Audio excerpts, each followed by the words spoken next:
2029లో ఇదే 2029 అనుకోండి. పిఠాపురంలో గెలిచేది ఎవరు? పవన్ కళ్యాణ్ గెలుస్తారు, వైసీపీ క్యాండిడేట్ గెలుస్తారు.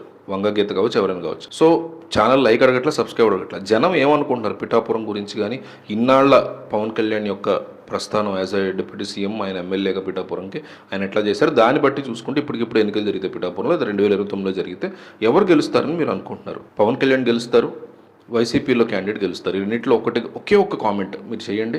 ఇది వైసీపీలో ఉన్నటువంటి చాలామంది సన్నిహితుల వద్దరికి, పవన్ కళ్యాణ్ దగ్గర ఉన్నటువంటి చాలామంది సన్నిహితుల వద్దరికి ఆయన కూడా ఈ కామెంట్స్ చూసేలా చేస్తా, వైసీపీ వాళ్ళకి కామెంట్స్ చూసేలా చేస్తా. జనం ఎవరి వైపు ఉన్నారో వాళ్ళకి తెలియాలి. సో మిస్ అవ్వకుండా డెఫినెట్గా మీరు కామెంట్ ఇచ్చేసి వీడియో చూడడం కంటిన్యూ చేయండి. రాష్ట్రంలో అధికార మార్పిడి జరిగినటువంటి తర్వాత మనం ఒకసారి చూసుకుంటే పిఠాపురం నియోజకవర్గం మీద వైసీపీ, జగన్మోహన్ రెడ్డి, వైసీపీ ఇద్దరు కూడా ప్రత్యేక దృష్టి సారించారు అని అర్థమవుతుంది. జనసేన అధినేత పవన్ కళ్యాణ్కి చెక్ పెట్టడం కోసం కొత్త వ్యూహాలతో ముందుకెళ్తున్నారు అని వైసీపీ వర్గాలు చెప్తున్నటువంటి మాట.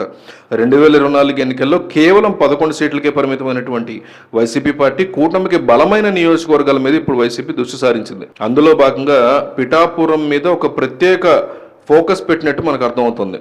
2019లో వైసీపీ గెలిచిన తర్వాత ఆ నియోజకవర్గాన్ని తిరిగి కైవసం చేసుకోవడానికి సిద్ధపడుతున్నారని మనకు ఇన్ఫర్మేషన్ వస్తుంది. అయితే గత ఎన్నికల్లో 2024లో మాజీ ఎంపీ వంగ గీతని బరిలోకి తీసినటువంటి జగన్మోహన్ రెడ్డి ఆమెను గెలిపిస్తే ఉప ముఖ్యమంత్రిని చేస్తానని కూడా హామీ ఇచ్చారు అప్పట్లో ఆయన. అయినా కానీ ఆ ఎన్నికల్లో పవన్ కళ్యాణ్ భారీగా విజయాన్ని సాధించారు. అయితే ఇప్పుడు ఆ నియోజకవర్గంలో రాజకీయ నెక్కలు నెమ్మదిగా మారుతున్నాయని వైసీపీ నాయకత్వం చెప్తున్నటువంటి మాట. పవన్ కళ్యాణ్కి సన్నిహితంగా ఉన్నటువంటి టీడీపీ ఇన్ఛార్జ్ వర్మకి నియోజకవర్గంలోని జనసేన నాయకులకి మధ్య అంతర్గత విభేదాలు తలెత్తుతున్నాయి అని వైసీపీ నమ్ముతుంది. సో వర్మకి హామీ ఇచ్చినటువంటి ఎమ్మెల్సీ పదవి కూడా ఇప్పటి వరకు దక్కకపోవడం, ఆయన వేచి చూసే ధోరణిలోనే వ్యవహరిస్తున్నారు అని వైసీపీ నాయకులు ఆరోపిస్తున్నటువంటి మాట. సో ఈ నేపథ్యంలో వైఎస్ జగన్మోహన్ రెడ్డి తూర్పుగోదావరి జిల్లాకు చెందినటువంటి ముఖ్య నాయకులతో భేటీ అయ్యారని, పిఠాపురం నియోజకవర్గంలోని ప్రస్తుత పరిస్థితి ఎలా ఉంది అనే దాని మీద ఆయన ఆరా తీశారు, డిస్కషన్లు చేస్తున్నారు, మీటింగులు కూడా బ్యాక్ టు బ్యాక్ చేస్తున్నారు.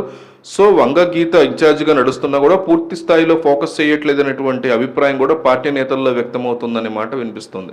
అయినప్పటికీ వంగ గీత కంటే బలమైనటువంటి నేత వైసీపీకి నియోజకవర్గ ప్రాంతంలో లేరు అని జిల్లా నేతలు ఇప్పటికే జగన్కి చెప్పినట్టుగా తెలుస్తోంది. సో దీన్ని బేస్ చేసుకుని అందుకే వంగ గీతకి మద్దతుగా ముద్రగడ పద్మనాభం సహా ఇద్దరు మాజీ మంత్రులు అక్కడ నిలబడాలి అని జగన్ సూచించినట్టుగా వైసీపీ వర్గాలు చెప్తున్నటువంటి మాట. స్థానిక సంస్థల ఎన్నికలు రాబోతున్నాయి. అవి జరిగితే ఇక్కడి నుంచి 2029 ఎన్నికలకి సమాయత్తం కావాలి, నియోజకవర్గంలోని ప్రతి గ్రామంలో కూడా ఇప్పటి నుంచే కార్యాచరణని అమలు చేసుకోవాలి అని జగన్ దిశానిర్దేశం చేశారు అని కూడా వైసీపీ నాయకులు చెప్తున్నటువంటి మాట. సో సర్వే నివేదికల యొక్క ఆధారంగా త్వరలోనే తూర్పు గోదావరి కేంద్రంగా ప్రభుత్వానికి వ్యతిరేకంగా భారీ నిరసన చేపట్టడానికి జగన్ శ్రేణులు సిద్ధమవుతున్నాయి ఈ ప్రాంతంలో. తద్వారా పవన్ కళ్యాణ్కి పిఠాపురం నడిబొడ్డులో షాక్ ఇవ్వడానికి జగన్ సిద్ధమవుతున్నారనే వార్తలు అయితే వినిపిస్తున్నాయి.